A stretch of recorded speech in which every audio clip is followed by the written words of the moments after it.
गाय के गोबर से बदबू आती है, जिसके बारे में कहा जाता है गौ में बसते लक्ष्मी, कि गैया के गोबर में लक्ष्मी का निवास है, हमें उसमें से दुर्गंध आती है। और कुत्ते के साथ बैठ करके भोजन करने में हम गौरवान्वित होते हैं। कहां का नियम है ये, आप ही बताइए। याद रखिए, शास्त्र की बात है, आप चाहे कितना भी पूजा पाठ करिए, स्वान के लिए हमारे शास्त्र में बताया कि आप बाद में भोजन कराइए उसे, अंत में, वो भी घर के बाहर।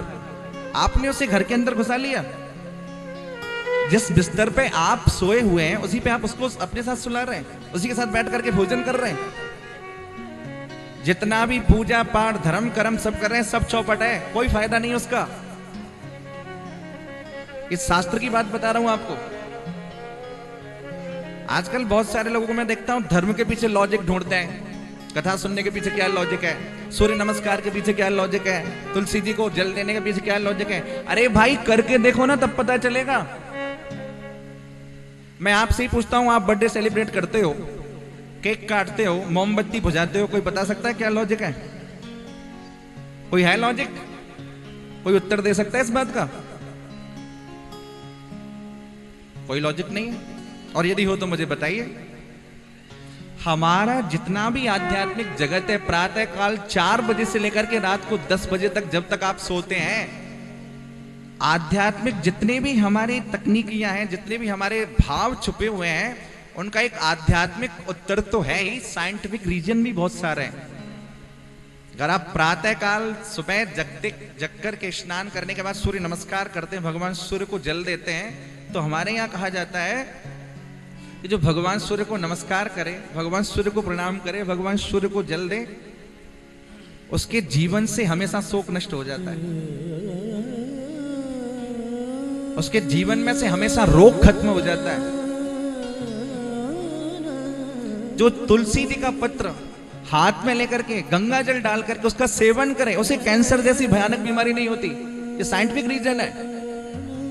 आपने कभी गाय का दर्शन किया हो? भारतीय विशुद्ध देसी गाय, जिसका गलकम्बल होता है, गलकम्बल समझते हैं? गलकम्बल जो होता है गाय का, आप उस गलकम्बल को खुजलाइए, उसकी पीठ पे हाथ घुमाइए। देसी गाय होनी चाहिए, विदेशी नहीं, देसी गाय। आप उसके ऊपर हाथ घुमाइए, कभी भी जीवन में कुष्ठ रोग नहीं हो सकता। लेकिन हम लोग क्या करते हैं, ज्यादा वीवीआईपी बन गए ना। बहुत सारे घरों में जाता हूं, लिखा होता है कुत्तों से सावधान, और फिर मन में शंका होती है कि भाई इसमें कुत्तों से सावधान लिखा हुआ है, अब घर में कौन रह रहा है? आदमी रह रहे हैं या? शंका हो जाती है। मुझे पता है ये बात खराब लग रही होगी जो लोग ऐसा कर रहे हैं उनके लिए, लेकिन सच्चाई कहनी चाहिए, चेतावनी है ये। बहुत सारे घरों में देखा है मैंने, लोग 5-6 बजे जग तो जाते हैं, नहाते हैं 10-11 बजे। जगने के बाद जब तक आप स्नान नहीं कर लेते तब तक आप चांडाल रहते हैं। इसलिए शास्त्र की आज्ञा है, ब्राह्मे मुहूर्ते या निद्रा, ब्रह्म मुहूर्त में जो लोग सोते हैं उनका किया कराया सारा पूजा पाठ सब व्यर्थ है।